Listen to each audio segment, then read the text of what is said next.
So, a name is the most permanent decision in branding. You think about it, logos can be redesigned, taglines can be rewritten, websites can be relaunched, but a name is the thing that travels with the brand through every chapter of life. And so, this episode's about naming, why the cleanest name is not always the strongest one, and what to do about it. So, let's get started. When my son was born, my wife and I had to give it a name, like all couples. Most families struggle with this and they enter decision paralysis and they think about family history, cultural resonance, and whether a teacher at the school is going to mess up saying it or whether the kid's going to get picked on and how the name is going to travel.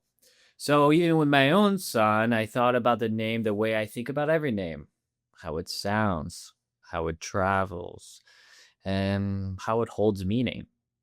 And of course, how it will age when he gets older. I've always liked shorter names, and specifically for him, we ended up landing on a 5 letter name.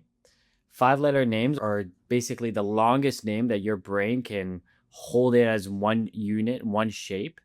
So we named him David Johann Laube. David Johann Laube 555. So there's symmetry there, there's balance. And David means beloved, Johann means champion, and so it's our beloved champion. We found the name we loved, and so the meaning followed. And that's how naming works. The meaning deepens a choice, it does not make it. We also gave him a Spanish friendly middle name because he's in a bilingual home, both languages from day one. Both names work in both languages. And of course, I bought his domain the day that we settled on his name. So we're still sitting on davidjohan.com. Because, that's parenting 101. So, a child and a brand name work the same way. The name can carry meaning before the person or before the brand arrives. David Johann carries beloved champion. Grace carries elegance. Victor carries triumph. But the inherited meaning is not the lived out meaning. A child named Grace will not always be graceful. A child named Victor will not always win. But the name is the starting point. The life is what fills it. And a brand names work the same way. All right, I'm John-Luc. Welcome to Position to Win. There are 2 types of brands: the ones that accept their positioning in the market and the ones that challenge it. And this show is for the challengers and for the founders and CMOs who are the ones responsible for making that change happen. So going back to naming, think about the meaning of a name. You think of a name like an astronomical event. Well, that's the meaning of the name. What's the name? Equinox is a moment that happens twice a year when the day and night are equal. And the meaning has nothing to do with the brand that the customers picture when they hear the name Equinox.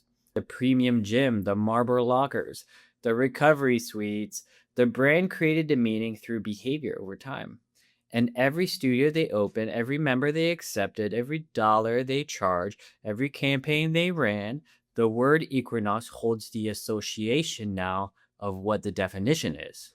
Not because the original meaning matched the brand, because the brand spent decades filling the word with something else.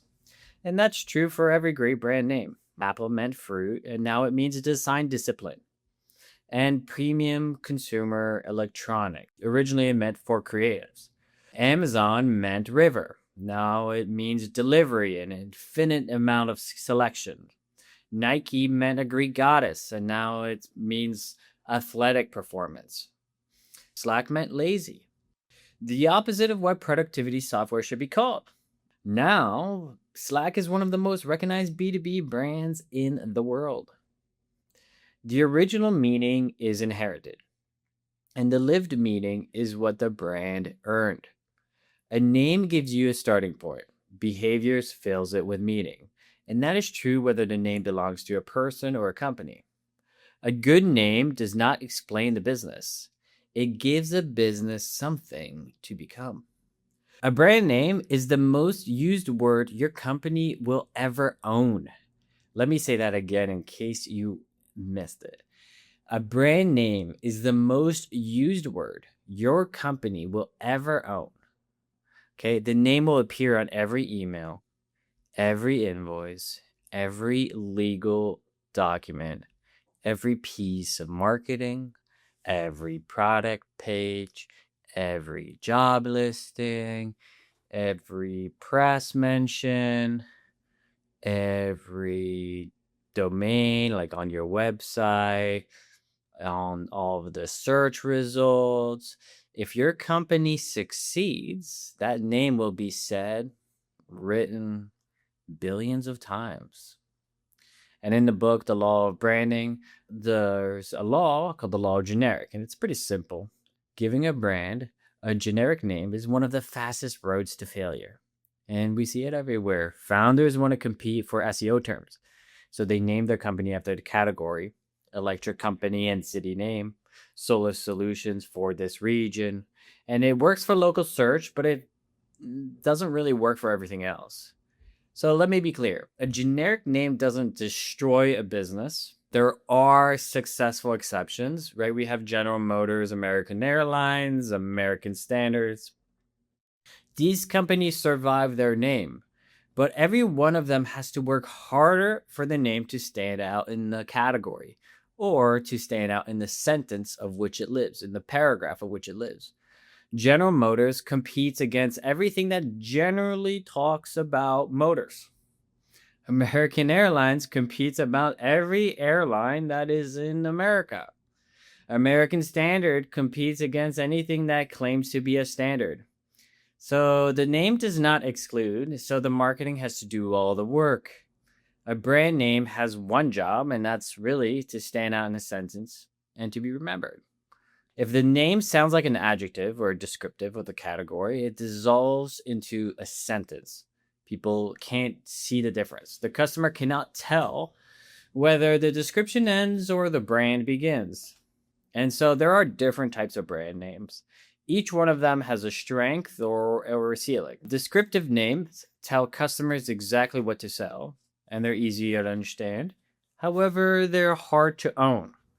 Generic names use the category words. They're easy to fill in the search, but they're hard to stand out and to become the name of the category.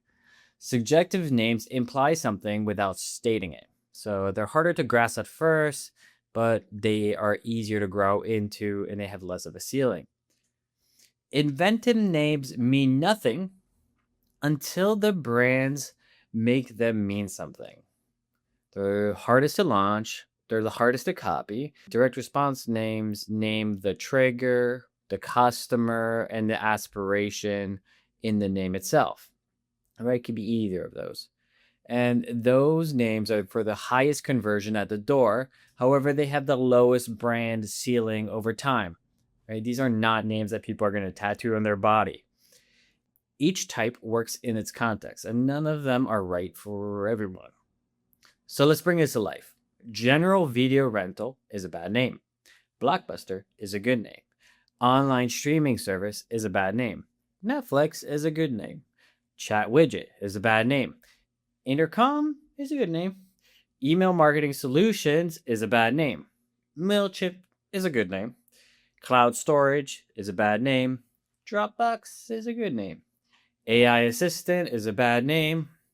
Claude is a good name. The bad names describe what the product does. The customer knows exactly what they are buying and forgets the name immediately.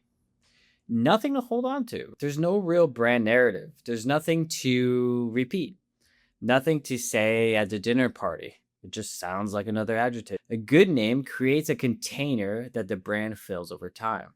So Netflix means nothing in 1997, but it means everything now. It means exclusivity. No one else can be Netflix. Dozens of companies can call themselves online streaming service, but only one could call themselves Netflix.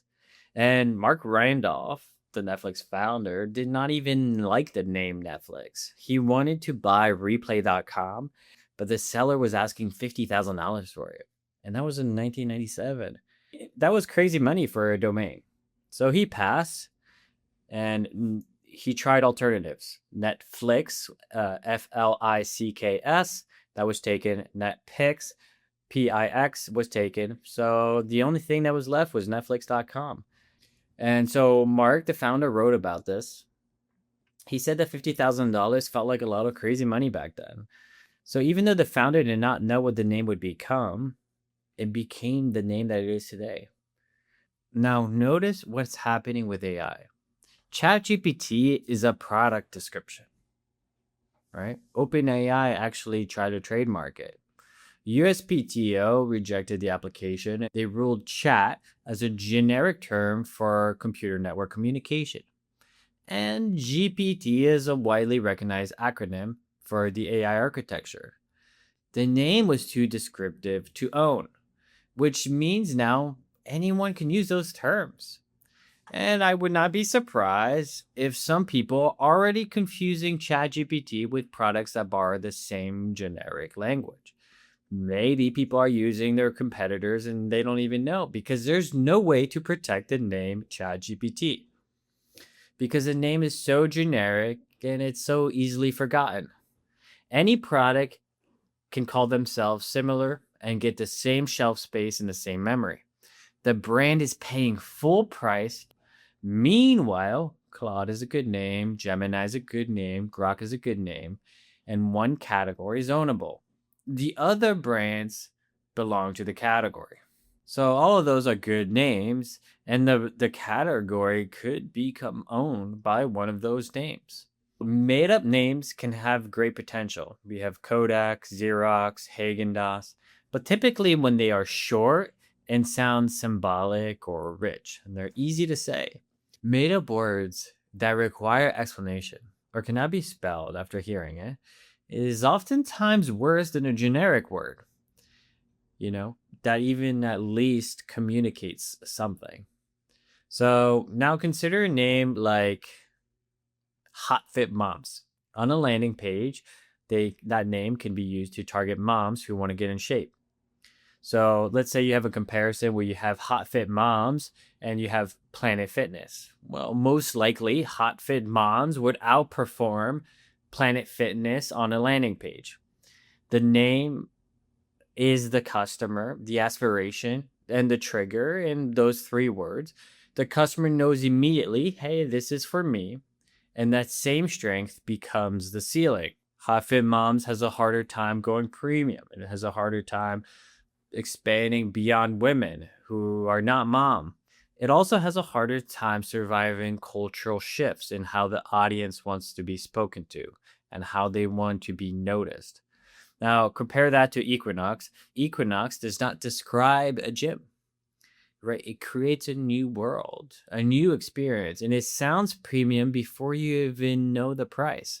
So the name in itself has room for clubs, hotels, apparels, nutrition, status, right? That's the difference between a name that converts and a name that compounds and grows over time. Sometimes a direct response name wins with the first click, but the brand wins the decades, right? Has names with high brand potential don't always win with the first click. The highest form of brand equity is when the name becomes the word that people use for the thing itself. Pass me the Kleenex. Put a Band-Aid on it. Google the answer. Uber home. Zoom the team. Slack me the deck.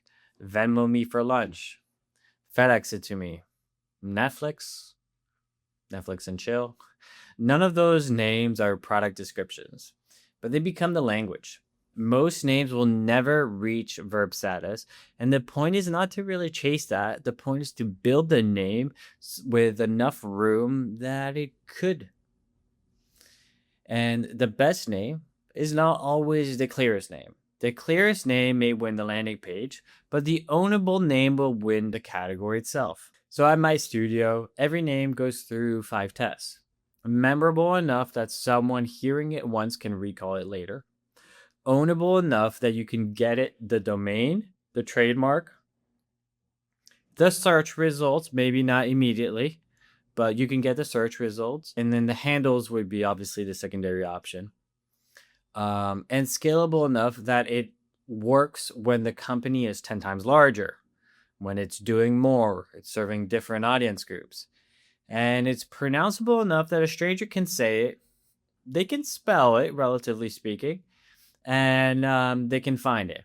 It has to carry a narrative mode, some mood implication, a story that gives the brand somewhere to go. That helps it become more memorable. You miss one, the name gets some loss of energy, right? It takes more thinking power to remember it, to stand out. So a name built for direct response is built to convert in the moment of attention. It names the customer, the trigger, the outcome. A name built for the shelf is built to recognize against three competitors sitting next to it.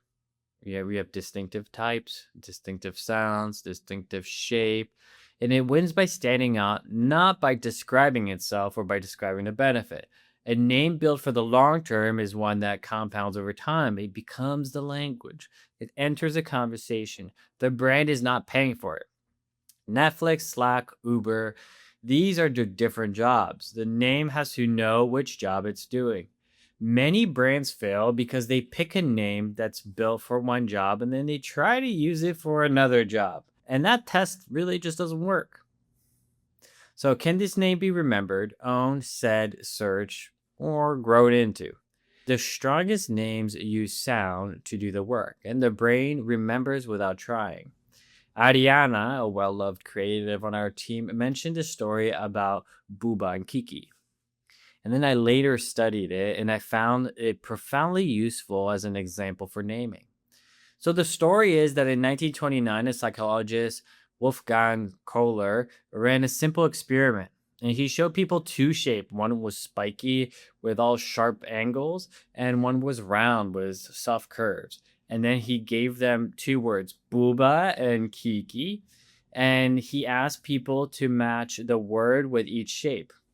Now, he did this across cultures, languages, and different types of age groups, and 95% of them picked Booba with the round shapes and Kiki for the spiky ones.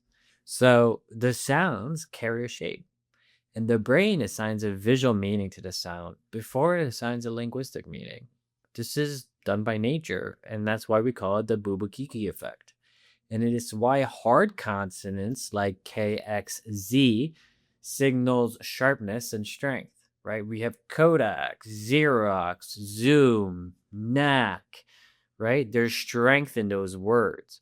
And why soft consonants, M, L, N, signals calm and maybe care, right? Mellow, aveno. The consonant choice, sound, is doing the emotional work before the customer has even thought about the brand. And naming firms do this deliberately, but most founders do it accidentally. Another key thing is that repeated sounds makes the name sticky, it makes it more memorable. Coca-Cola, PayPal, Krispy Kreme, Lululemon, Range Rover, Best Buy. There was a separate study that people remembered the words when they repeated the consonants. Rather than when they did not. So alliteration is one of the oldest mnemonic devices in the language. Brand names that use it punch above their weight class, right? Their dollar for advertising goes further. They have to work less to go into the consumer's mind. Vowels repetition does the same thing musically. We have Google, we have Apple, Haagen-Dazs, Vimeo, right? They're easy to say, they're easy to remember, and short names typically beat the long names. Roughly 70% of the top 100 global brands have one or two syllable names. And in the Fortune 500s, roughly 90% of the companies operate on the exact match of the .com domain. The name is also the website. The website is the name. There's no real add-ons. It just is what it is. There's no dashes. There's no get, try. If your name needs a prefix or a suffix or a hyphen for the domain, the name is already losing some of its energy and it has to fight harder. So 3 syllables is acceptable. 4 is rare. 5 is almost unheard of, and the brain prefers names that it can say in one breath. Google, Slack, Stripe, Nike, Uber. If a name has to be shortened to fit on a sign or to fit in a sentence or to fit in a conversation, that's a tax. The brand will pay for that tax for the rest of its life. Visualized names beat abstract one. Apple is a visualization. Amazon is a visualization. Bluefin is a visualization. Synthetic strategic solution is not. The brain stores images faster than concepts. When a name conjures something that a consumer can see and visualize in its mind, then it'll be remembered faster than a name that does not, right? It makes sense. It's what you visualize. It's added another touch point. So these are not real rules. They're just levers. They're things that are how the human minds work. The best names pull off several of them at once, even if it has to do with smell or touch or feeling, whatever other association in your senses can you gather so that the name becomes more memorable. So when our studio named Knack, a cannabis brand that was based in New York, we were looking for something short, right? Precursive and full of linguistic potential. Knack is also 5 letters. You got a knack for this, that's a knack. Once you go knack, you don't go back. The name generates language naturally. Every time someone uses the idiom in everyday conversation, the brand gets a free impression. A brand name with wordplays and pun potential is not just memorable. It has so much linguistic potential, it becomes conversational. When we named Onspire is a healthcare marketing agency from the merger of 4 different companies. So we tested the linguistic potential of the series of names, and also with different prefixes, we played with our short list, right? So if it's in, what about on, up, off, up, down? So inspire was one of the words, but in is passive. You are in a state, right? That's not your state. You are in a state. Someone has put you there. On, if you are on the state, you're turned on, you are switched on, you are activated. And so we flip the coin over. Instead of in, we became on. So it was Onspire, a name that was engineered to sound like one real word that signals momentum and intent. Names can sometimes be an act of corporate diplomacy, but when a merger needs to feel like the future and not a compromise, the name has to do some emotional work. Well, if the name does do emotional work, that's even better. And so that's what Onspire did. Now, when we name Mellow's a fermented hand soap brand, we want something that was easily read without spelling it, pronounceable in any language. Suggestive names beat descriptive names. So Hand Soap Co. tells you what it is. Mellow tells you how it makes you feel. And so therefore it had great brand potential. Most founders spend more time naming a conference room than naming their company.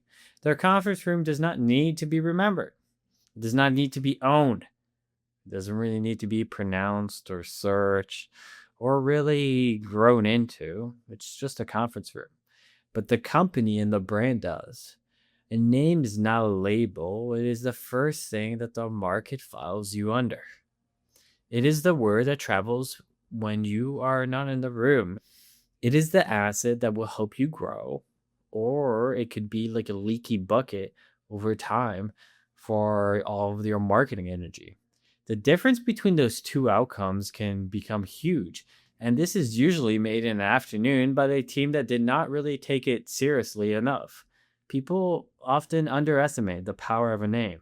There's a proverb that says, a good name is rather to be chosen than great riches.